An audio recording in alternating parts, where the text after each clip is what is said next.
Welcome to episode 12 of the TV Autopsy, slicing its way to the series you love. My name is James. My name is Deborah. And I'm Megan. And can I say, ladies, happy birthday to you. Happy birthday to you. Happy birthday, dear TV Autopsy. We are one Happy today. birthday to us. Yay! Well, we are... Very exciting. Yes, we are yeah. 1 year old. Can you believe it?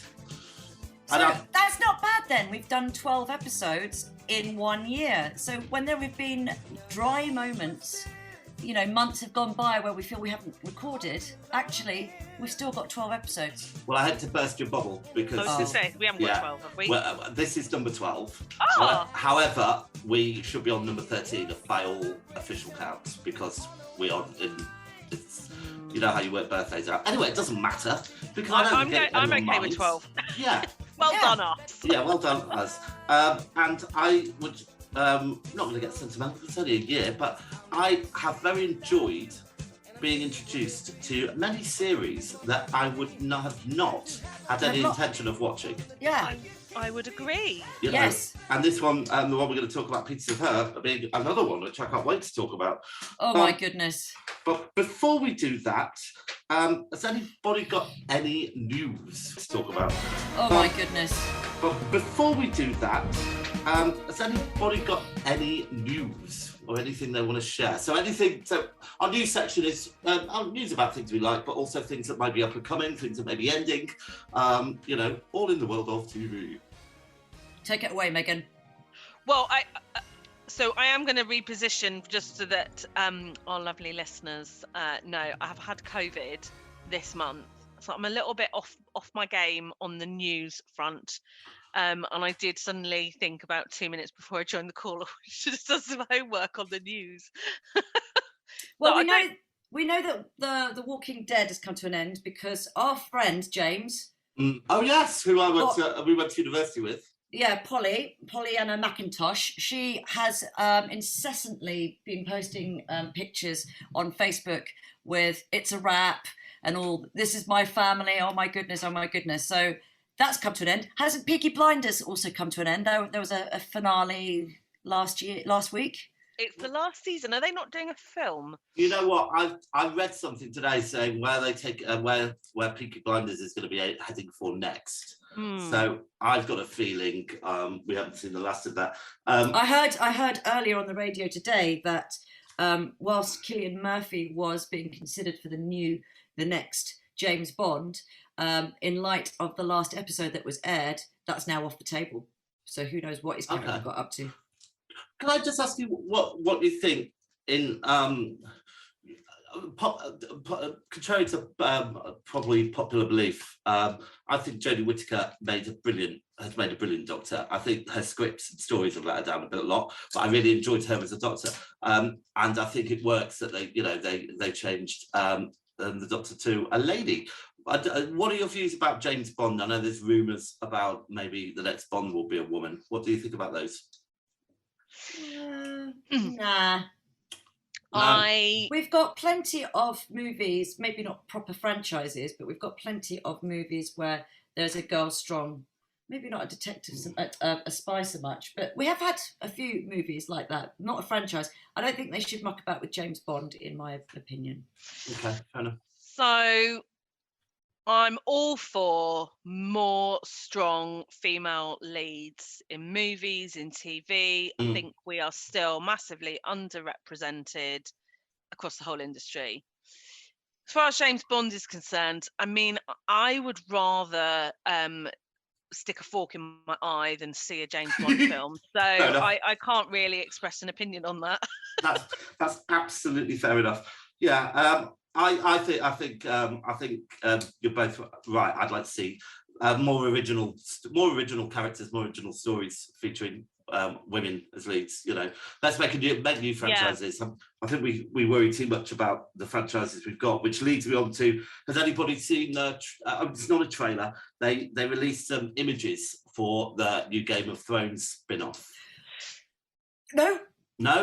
I did when they released some pictures when they were filming on location, but I haven't seen. Okay, I'll find the link and I'll put it on our page and stuff. But and do we know when that's being released? Yeah, I think they're talking about this certainly the summer of this year. It's basically they've got a picture, a proper photo of each character, really, so you can really and we've got Matt Smith in there as a Targaryen, lots of Targaryens, obviously. Are we excited about this? I'm very excited about this, and I would like to suggest that whoever's got the month nominating as TV series when it comes out, that we should have a slot to discuss it or something. We need to discuss it. I think there's nothing wrong. I think what we'll do during its run is discuss the episodes that have been on. So we'll have a little section. Good idea. Little section celebrating that every month, because I think it's something that everybody will be interested in. And they won't drop the whole lot in one go, will they? They'll drop it weekly. Yeah. Oh yeah. And I think as much as I like to gorge TV, it is a good way to watch it, because you have to digest. Things. Yeah. It takes time to process. There's a lot that goes on. It's Absolutely. We do get so it's really disposable, quick, fast TV. Even things that end on cliffhangers, and even the bingeable stuff that's deliberately built with cliffhangers, so that you just watch one more episode, in the same way that it's so you tune in next week and you just keep watching, and actually you haven't built the suspense or the mental reflection on what's happened. And so I agree, when you're forced to do it week by week, and you're watching it because some of them I save up and then I just binge them.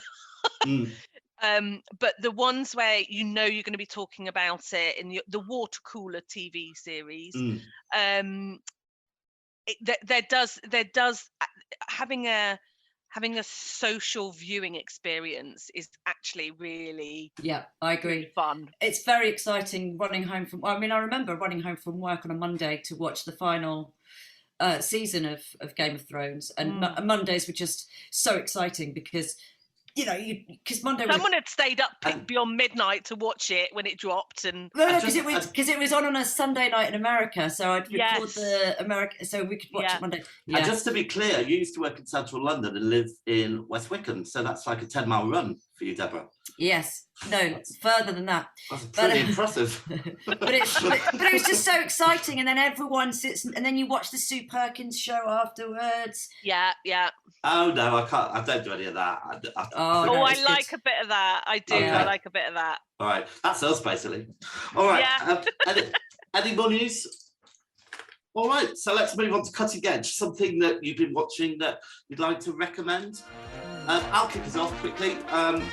I watched the new DC series Peacemaker on Sky or Now TV, whatever format you want to watch it on, which is basically, it's one of the characters.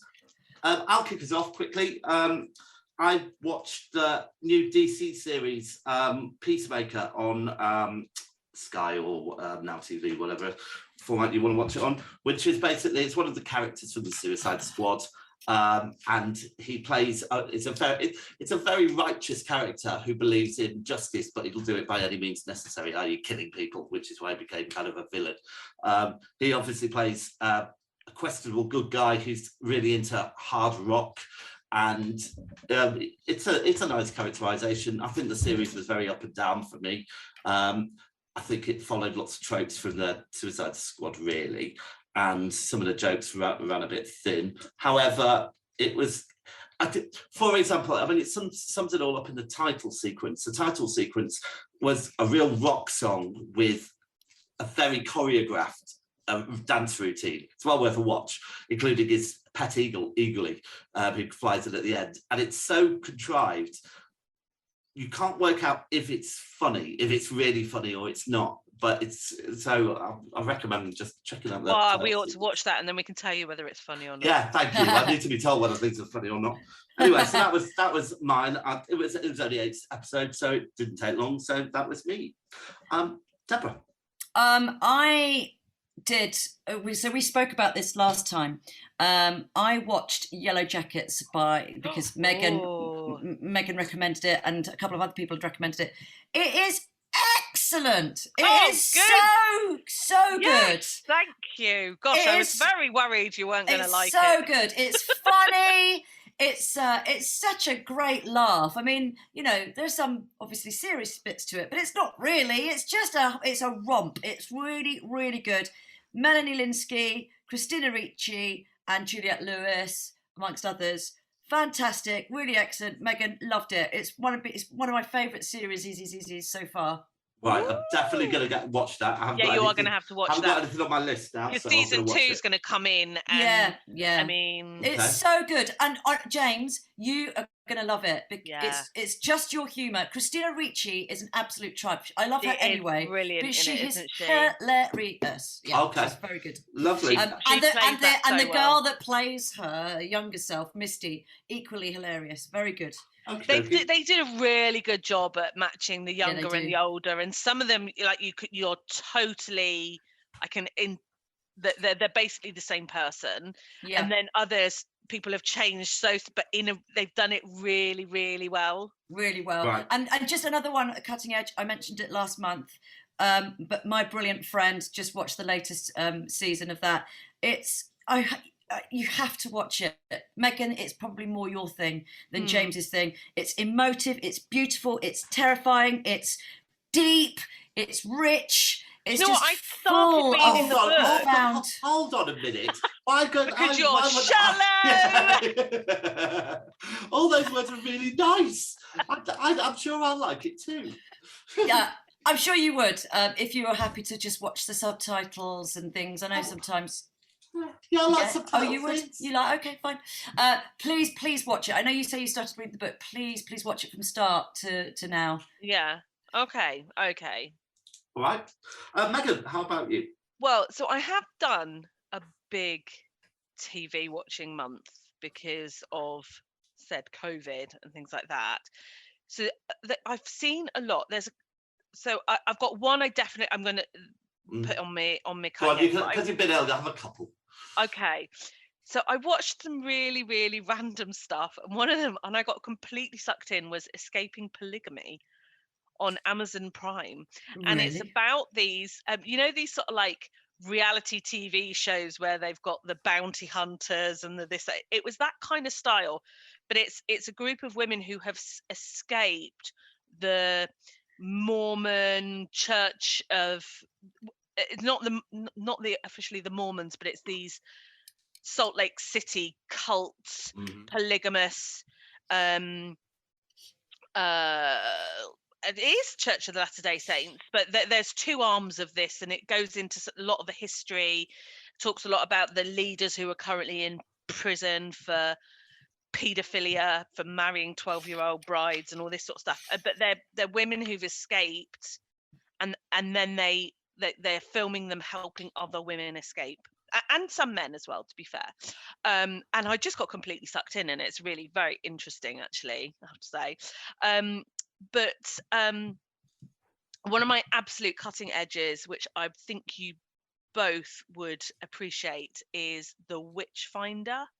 Have you watched that? Well, I tried to watch it. Oh no! And did you not get into it? Someone else said that to me, and about 45 minutes in, I just went, "Oh, can't be bothered." So, James, have you watched it? No. Have you seen it advertised? Right, but you've Netflix. watched it. It's BBC. Oh, okay. No, I haven't seen it. Are you thinking The Witchfinder? Oh. Or are you thinking The Witcher? Oh. Are you thinking? Hold on. I'm thinking The Witchfinder, maybe. Is it the comedy with the woman with from Daisy May Cooper? Yes, right. Yes. Oh, Okay. I've got that completely wrong. So I'm thinking of the other one. You're thinking of The Witcher. No, I really like Daisy May Cooper. I loved. What was the series? This Country, which I just adored. So have you watched The Witchfinder? What's the name of the series that you're talking about? The Witchfinder. The Witchfinder, not The Witcher. No, The Witchfinder. No, and I've not seen it's a BBC comedy. And if you've seen Inside Number 9, the Witch episode, it's got a bit of a feel of that. Okay. It's so funny. Daisy May Cooper is brilliant in it. And it's set. There's a a really rubbish witch finder going around the country trying to prove himself to the witch finder general, and so he goes. He's in this village and he manages to arrest a supposed witch, and he's, instead of trying her and punishing her in the village, he's taking her to Chelmsford to prove his worth to the Witchfinder General, and it's hilarious, and I absolutely think both of you will love it. I watched the first 5 minutes and then I have to go do something, but I did like that, so I'll definitely be watching that. I think you would both of you would thoroughly be up for it. That's the next thing on the list. Yeah, and I also I've saved up and then binged The Gilded Age. All right, is that any good? Yeah. Is it another steampunky type Downton Abbey? No, it's not. It's Downton-y because it's Julian Fellowes who wrote it. It's set in New York in the Gilded Age, so it's set about 50 years before. Is it about Downton? I think it's about 50 years before Downton, and it's wonderful. Absolutely wonderful. Yeah. I think I may even prefer it to Downton. Well, because Downton became such a bore. Yeah. Well, I managed to munch through all of Downton even though I was after in Christmas. Yeah. Well, I didn't see you. I was looking out for you. I didn't see you. But the Gilded Age. I mean, the costumes are phenomenal. The sets and the buildings are just obscene.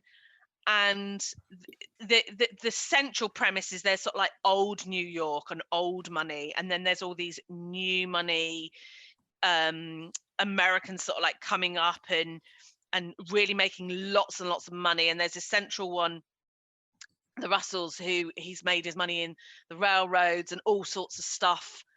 And his wife is desperate to make it into New York society, but she's new money, and so all of the old guard who sort of like protect society aren't having any of it.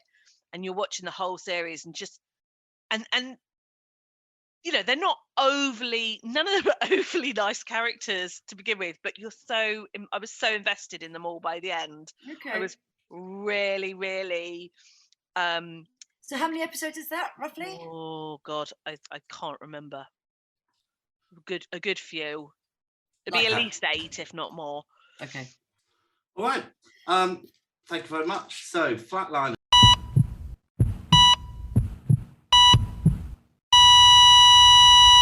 Anything that we've seen that we're not that keen on? I can't say I've seen anything I didn't like this month. Well, I've turned on the first episode of the last season of Killing Eve. God. So what happened? You loved that show? I did. I loved the first series. It was fantastic, and then it's just kind of gone downhill from there ever since Phoebe Waller-Bridge has not been involved and so on. I think that's, she's stupendous writing, but it just seems to have gone downhill. And I love Jodie Comer and Sandra Oh is great, but I just watched this first episode and it's just like, oh right, I'm going to have to get through this. But at the moment, it's flatlining for me. Fair enough. I only ever watched the first 2 seasons, so I kind of. Is it the 4th season that's just come out? Yeah. So I'm behind on season 3 as well, and I'm kind of like, oh, there's so much telly. There's so much telly to watch. Yeah. All right. Well, talking about so much telly to watch, let's get on to our main feature, which is the series Pieces of Her. So, before we go any further, let's have a little clip.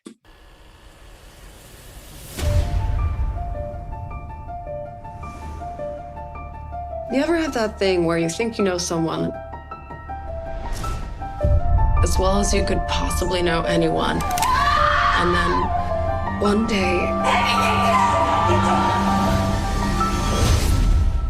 you were totally wrong? That was something, what your mom did.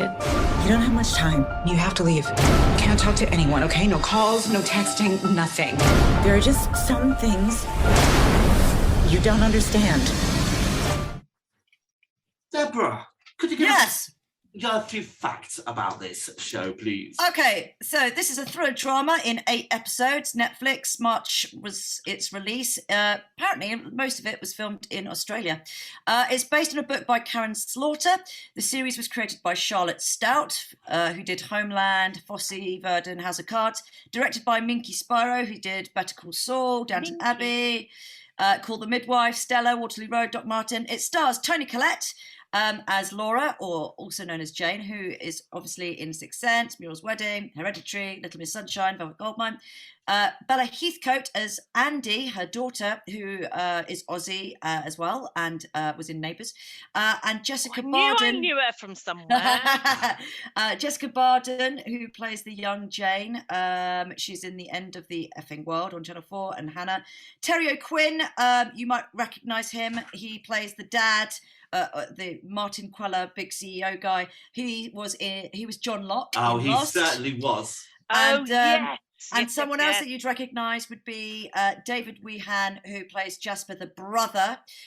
He's also Aussie. You'd recognise him as Faramir from Lord of the Rings. Wow. Oh, yeah. Thank you very much. So, Megan, give it in a nutshell. Can you sum up what this is about? So, in a nutshell, it is about a mother and daughter who, as a result of a shooting that they're both present at, that then gets news splattered across the news, it triggers a whole chain reaction where the mother is the mother then triggers Andy, to the daughter, to escape, and she's obviously very, very fearful for everything, and the daughter goes off in one direction trying to work out what the hell's going on because the mother's being really shifty but not telling her anything, and the mother is then trying to contain the situation, and gradually or not gradually, depending on how you think about it, you're unpeeling layers and layers of years and years and years of historic thrillerness and current day thrillerness. So it's kind of a 2 timeline thing as well. It gradually reveals what happened many, many years ago, at the same time as it's all coming back up to the fore. Absolutely. Just to be clear, we are gonna probably, there will be spoilers as ever, because it's hard to talk about a series like this. Try not to give away some of the spoilers. So if you haven't seen it, I suggest maybe you go and have a look at it now and then come back in 8 hours and listen to the rest of this. So just for me, first thoughts. So I put on the first episode and didn't know anything about it, and I was thinking, oh my God, this is boring. It's going nowhere. Now I'm talking about the very first 10 minutes here. You know, she was riding a bike, she was on the toilet, you know, it was like, oh God, what is this dross that I'm going to have to watch? And then suddenly that shooting happened, and it was like, oh, well, it suddenly got more interesting, suddenly got up a bit, and it kind of just improved there for me. And I just got really wrapped into it, and it was, I love the way that they, I mean, some of it, as ever with these things, kind of, it doesn't turn out quite as exciting as it was, but it's the idea of what's going on. So can I say, episode 1, I messaged both of you guys, because I cannot tell you that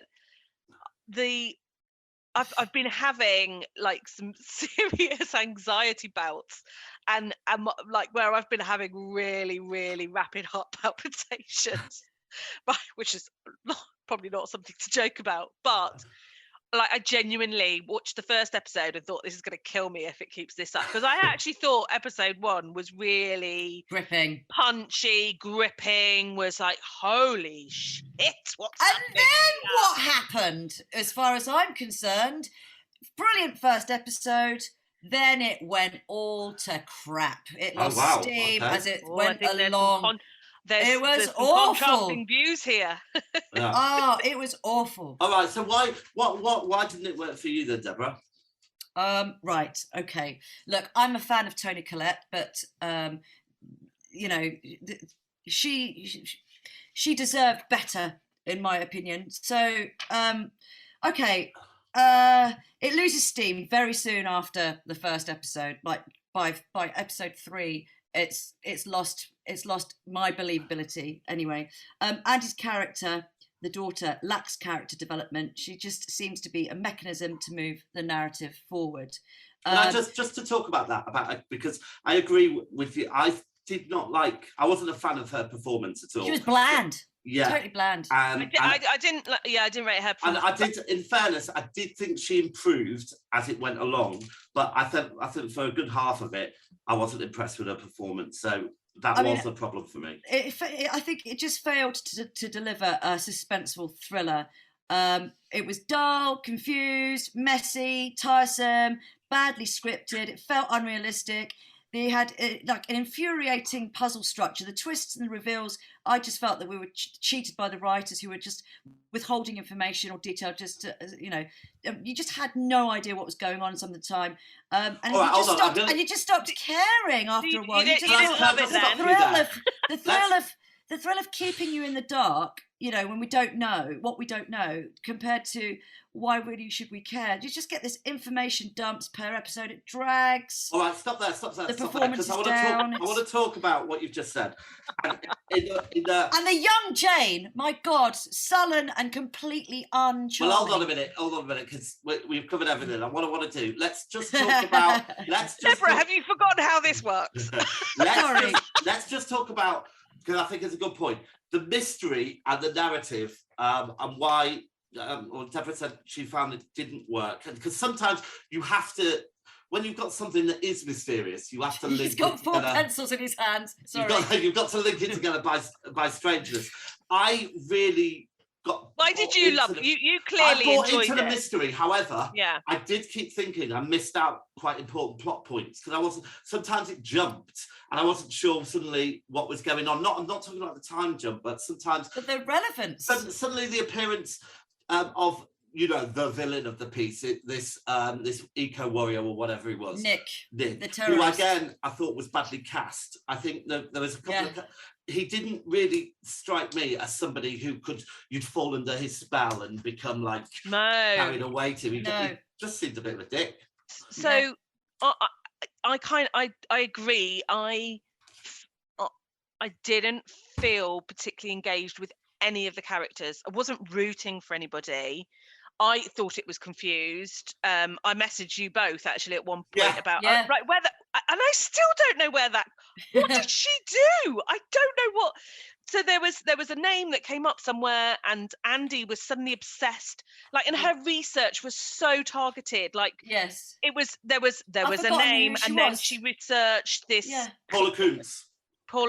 What did she do? I can't remember. I don't. What she played? No, I couldn't work any of it out. She wasn't the lady that shot John Are you Locke. sure? I thought it was. No, that was Anna Matlock or something. Yeah. Paula Koontz must have been the woman who was in the gang who ended up in prison. She went to visit her. I don't know. Yes, it was. So confused. That was a lot. Yes, and there was quite a bit of nonsense. It was so confused. There were so many bits that were confused, and I think that I just didn't buy into any of Andy's journey. Like, she went from 0 start to suddenly knowing how to shake off a tail that somebody was following her, and she knows how to avoid that and to spot people following her, and getting a gun and all of this sort of stuff. And I'm kind of like, I'm not buying any of this being a natural response to what you've gone through. Not even the Latino FBI cop, which we've never seen in any show before. Oh yeah, so Michael Vargas. I mean, when we get to that bit, the stupid factor, when we go through, performance of the series, set piece and stuff, the stupid factor where this police cop, supposedly in plain clothes, sits at a bar, gets her all paranoid, then goes after her, and then she realizes he's not after her after all. It just felt like there were so many non-events. Like when she's given the information from her mum, quickly, you go to this lockup and you go and get key ZY3, then you get a car, and then there'll be money and there'll be a phone and all this sort of stuff. And then the next day she comes home again. Was it the next? Does she? No, she Almost doesn't. practically the next day Yeah, after but she's she's met got with rid the of the car policeman. at that time. Right, yeah. But it's just ridiculous. It's like it was like a non-event. Can I You say- set this lockup for so long, so excited for your daughter to use it, for her to come home 2 days later. I tell you that what, car wouldn't have started 30 years later. I know, it would have been completely earthed. She goes to check on it every year. Now, I tell you, one of the things I did like about it, do you both know who I'm talking about when I say Patty Hearst? So Patty Hearst was the daughter of a very, very big TV mogul family in the 1970s. And she was kidnapped by the Liberation Freedom Army, a group of Black Liberation Freedom fighters. And very bizarrely, they were sending audio messages of Patty to the parents, and it was all being televised. And it started off with her going, "Mom, I'm really sad, I'm really nervous." And then as the weeks went by, she started saying, "It's all your fault." And they were basically, it's the idea of her being brainwashed. And then she was finally caught breaking into a bank with this Liberation Army. Doing the heist. Yeah. So it had lots, for me, it had a lot, and there's a really good film, The Taking of Patty Hearst, which is all the documentary. It's well worth watching. But for me, when I started to see how that unraveled, I really linked to that. And so I thought that was lovely. And I personally, I love the performances of both the older and the younger, the mum and when she was younger. And I love the piano story, being a pianist. And it was so lovely when she got to play at the end. I mean, that's, random and fair enough. But I just found the actress who, in other things that she's in, is very good. But I just found her character so sullen, just directed really badly. Rotten Tomatoes gave this 5.3 out of 10. They called it a lumbering mystery. Oh, dear. I think... there were too many of those suspension of disbelief. I'm quite happy to suspend disbelief on a lot of these things, but it'd be interesting as to how much of it was genuinely from the original Karen Slaughter book and how much of it was like clunkily converted to TV. Yeah, I think in eight episodes they could probably do it fairly good justice.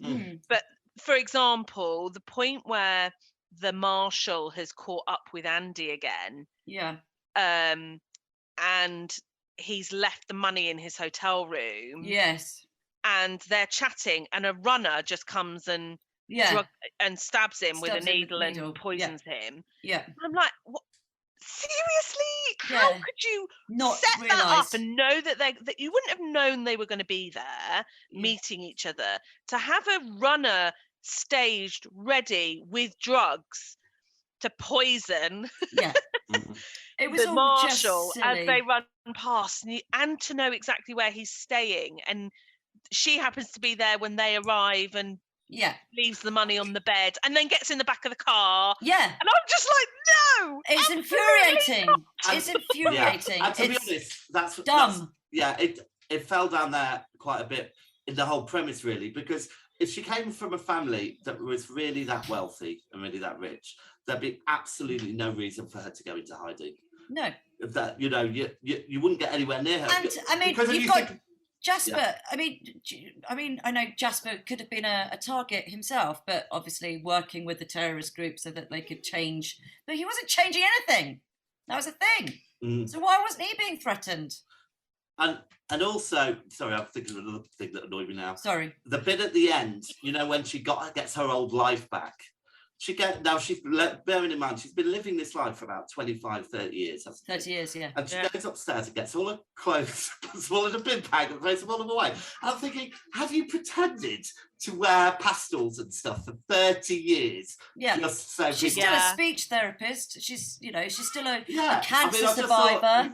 You just wear what you wore, wouldn't you? I just thought that was a bit daft, really. I also got very concerned at the very end because she ran out the door. That bit. All right, go on. I'd quite like the symbolism of her just going and clearing out all of her.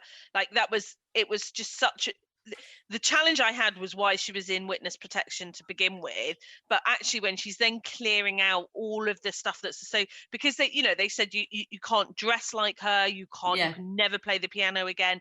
So I kind of felt that was very symbolic and I was Right, okay okay. with it. I was worried when Andy runs out the door going to look for her, runs down a very long path to get to the beach. With no shoes on. No shoes on, and leaving the door open. And then they just go What for have they just gone but they're through? not a lovely in danger little stroll anymore. on the beach. I just don't leave the door open. I think as well, one of the problems was it did that thing which lots of series have done in the past, where there's a strange memory that you can't quite remember, but Yeah, you yeah. remember the weather, you remember a couple of glimpses, and it's like, oh, this is going to be the climax of the past, which we're going to learn about in the future, and they'll probably end up back in the same place where it all began 30 years ago.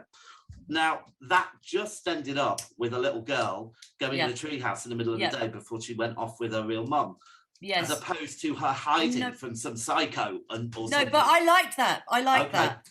And the reason why I liked that was because that was the first time she met her mother, like, properly, and that she was going to be taken away from them.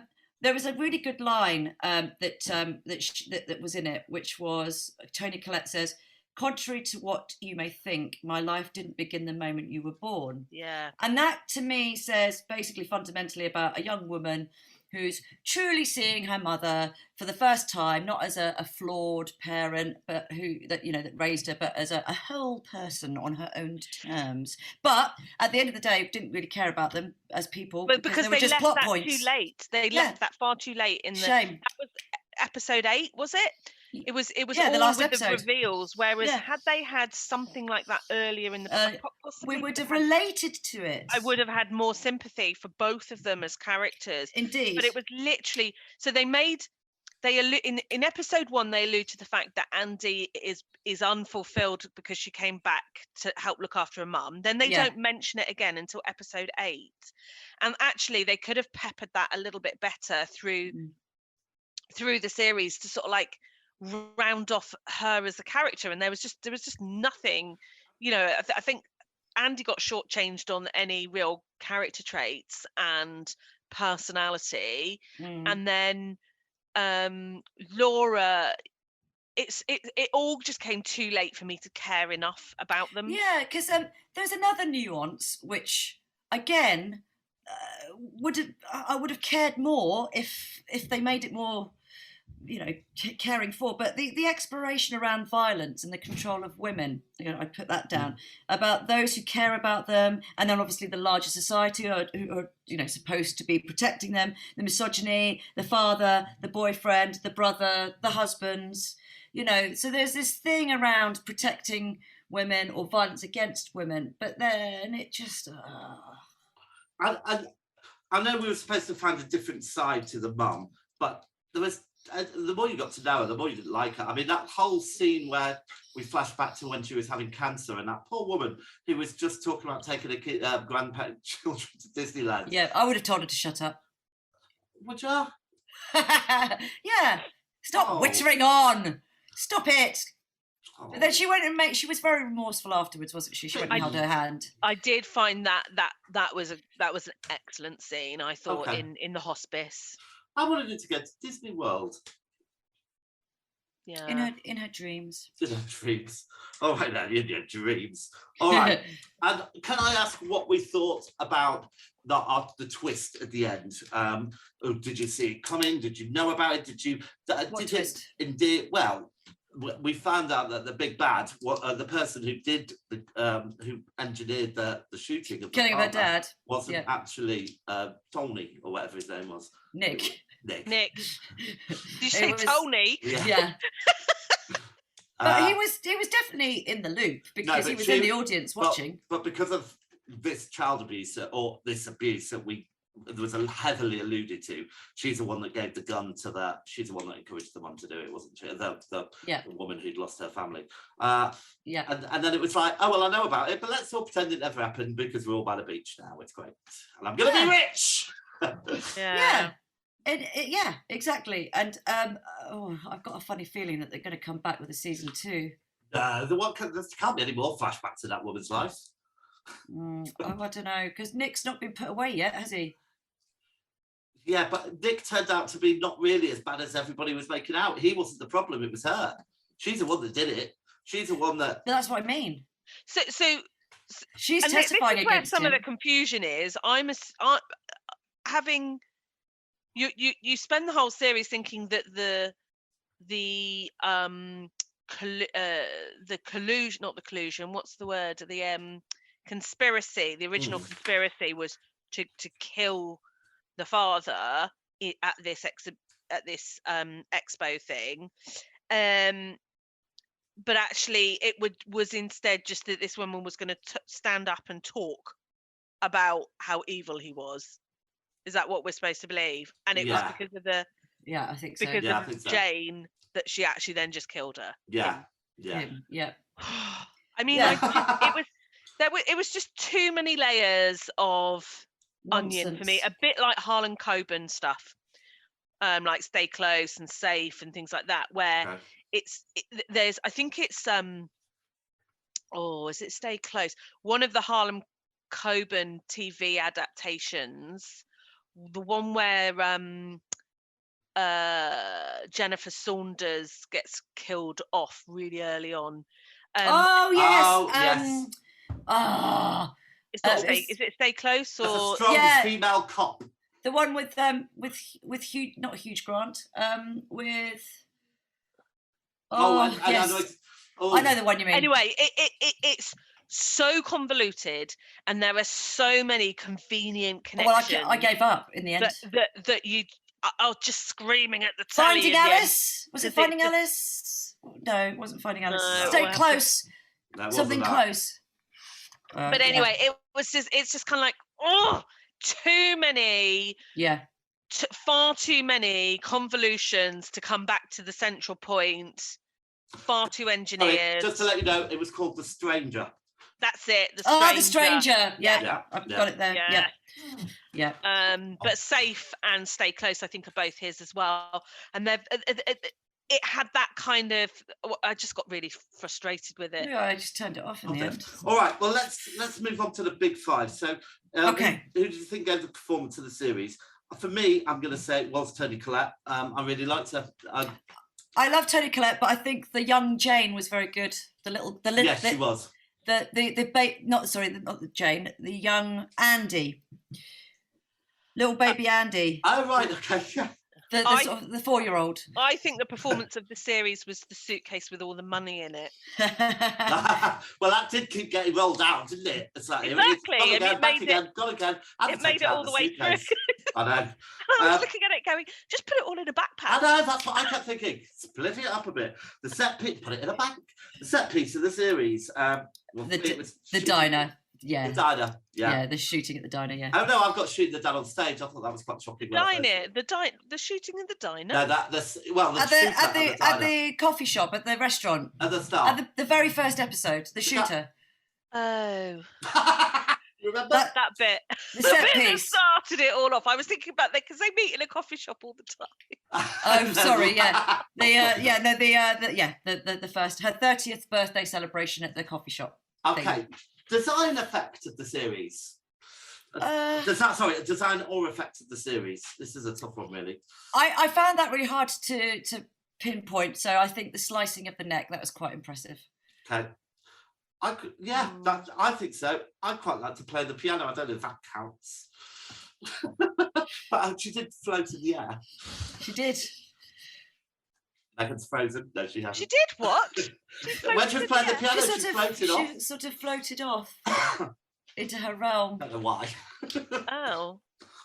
When she was in concert or at the end? At the end. When she was in a shop. I clearly wasn't paying any attention by that point. Can I just say, did anyone else think that something more was going to happen when she kept picking at her scar, her wound on her hand?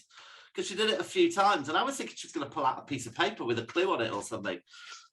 It was so heavily signposted as something, and again, you only find out right at the very end that she damaged her hand when she was younger. Yeah. And so all of that, it's like, it just felt like you could probably watch episode 1, maybe 7 and 8. That's it. You're good. Yeah, I agree. All right. So, Megan, did you have a design or effect of the series that you liked? The suitcase. The suitcase. All right. So the stupid factor for me, it was why she needed to hide with all that money. You know, if you're that rich, you're better off hiding in your mansion. How about, you know, and 10 bodyguards. You know what? That didn't. I don't think you can underestimate. Mind you, the dad's dead by that point. Yeah, all right. And she served time for it. Yeah. She did. All right. So, what was your stupid factors? The runner poisoning. There were a lot of them. But Yeah. it was that kind of thing. And then things like when she did then leave, she left her phone behind. She just like, why? Who ever does that? No one ever leaves their phone behind. That's true. All right. And resuscitation factor. I don't think they'll bring it back. Dear God, let them not do that. But you, Deborah, you do have your. I was left with the feeling that it's still not concluded. Okay. All right. So that kind of brings us to the end. Let's just see if it had any of our tropes. Was there a pregnancy in it? Yes. What are tropes? Have we done this before? No.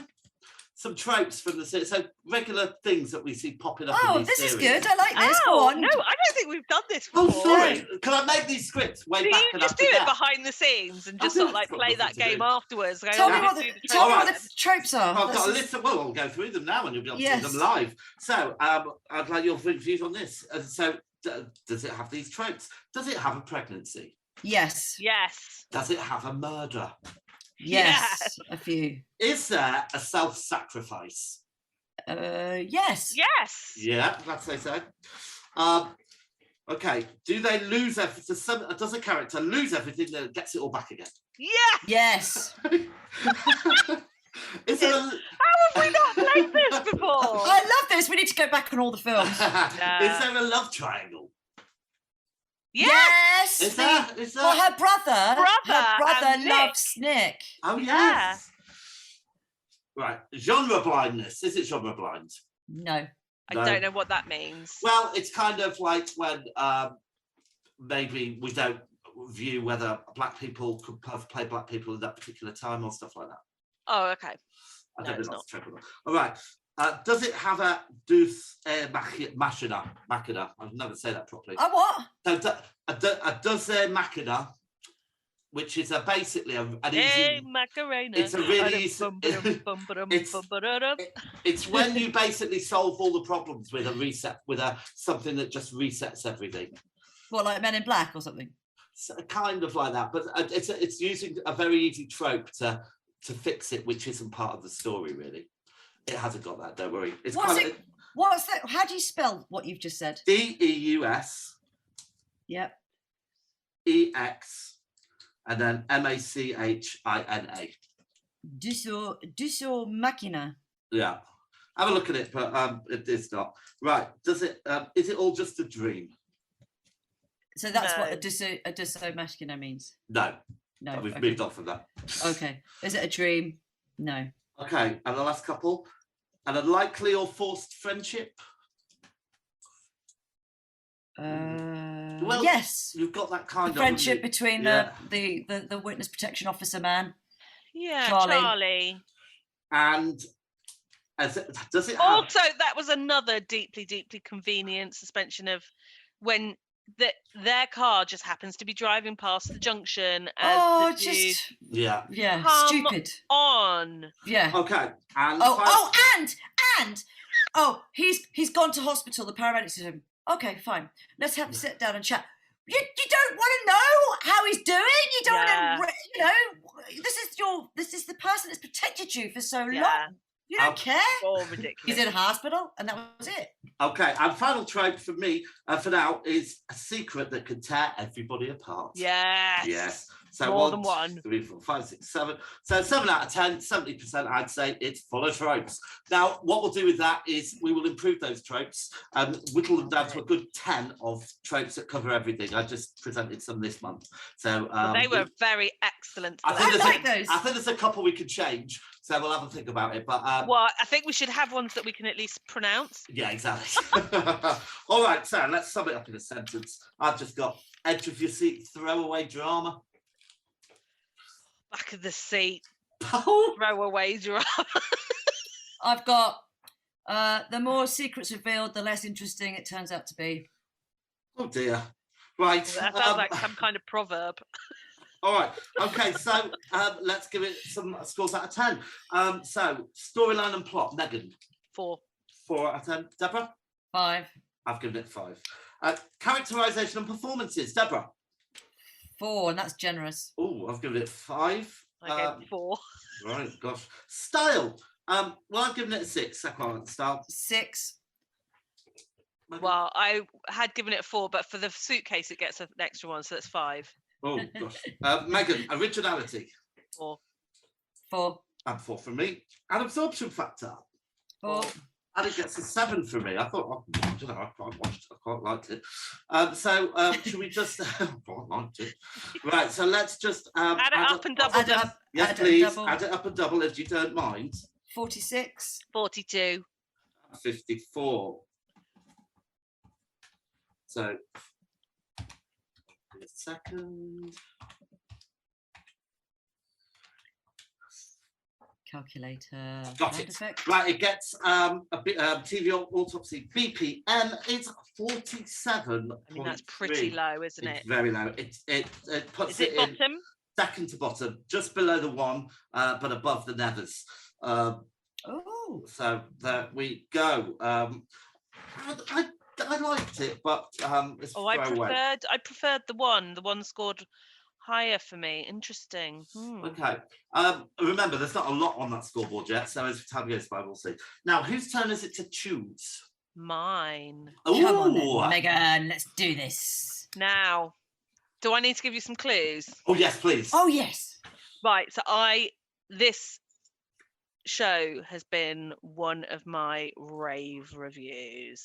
So you've seen it already. I have seen it already, and I am desperate to watch it again. Oh, Okay. Oh. Is it Yellow Jackets? it's not It's Firefly. not Yellow Jackets. All right. Not Okay. Firefly. We've done Not. Firefly. Yeah, I'm gonna make you all watch it again as well. Right. Go on then. Next clue. It's a comedy. Okay, comedy series. Right now, give us another clue. Is it old or new? It's That's new. not a clue. That's New. asking. No, questions. but it's I've raved Modern. about it since Christmas as a Oh. new. Right. I don't know. As a new I'm going to look discovery. at my notes. Right, It's- so it's not the It's not Call My Bluff. Come on, Megan, tell us. I've got this thing here written from last month, which it says facts spread like margarine. I have no idea what that refers to, but It's, anyway. I do. It Oh, was- Yeah, James said that. James said something about spreading facts like margarine. Is it Kevin can fuck himself? It is Kevin can fuck himself. Yes! Oh my Yeah. gosh. Well, that suddenly made us explicit. Well done. I'm so desperate to discuss this. All right. Okay, and that's on Amazon Prime, isn't it? That's what I've got written down from my notes last month. Yes, if that's yes, I think it is. Yes. Okay. Lovely. Listen, we are going to go. But before we go, I'd just like to say, if you do like what you're listening to, give us a little review on iTunes or rate us, because it does help other people to find us. You don't have to. And if you don't like us, please don't write a nasty one. Yeah, don't get personal. It's our day. Yeah. But it's up to And you. also, really. if you want to be featured, we'd love some mail correspondence. Well, I don't think what you're meaning then. Male people. Yeah, we would. If drop us a line. Mail with also, an I. If you're a famous celebrity, like that woman Tony, what was her name? Colette. Tony Collette, Or or a with famous Panda, I wouldn't director, bother. or a famous writer who'd like to come on and talk about your show, we're more than happy to talk about it for a bit with you, wouldn't we? We Yeah. would. We There would. you We'd be honoured. And can I just say, on the Tony Collette front, it did make I rewatched Muriel's Wedding Oh, I love her. because I'd forgotten, I hadn't seen it since it came out, and it's just so brilliant. It's so joyful, isn't it? It is And joyful. obviously, I'm in a film with Tony Collette. Oh, here we go. In Velvet Goldmine. Right, I love you two both. We'll be back next week, next time, and next time we will be bringing it back up after the credits. And I think we should just look at some comedy shows because Yes. yeah, is that I all think right? that would be great. After the credits. Given the programme, there'll be some great comparisons that we can start All talking right. about. Goodbye, everybody. Cheerio. Goodbye. Cheerio. Bye. Bye.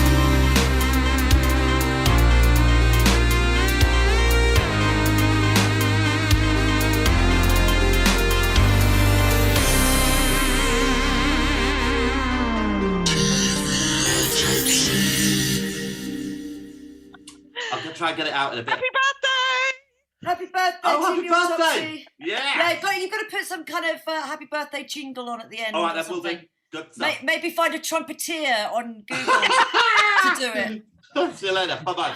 Bye. Bye.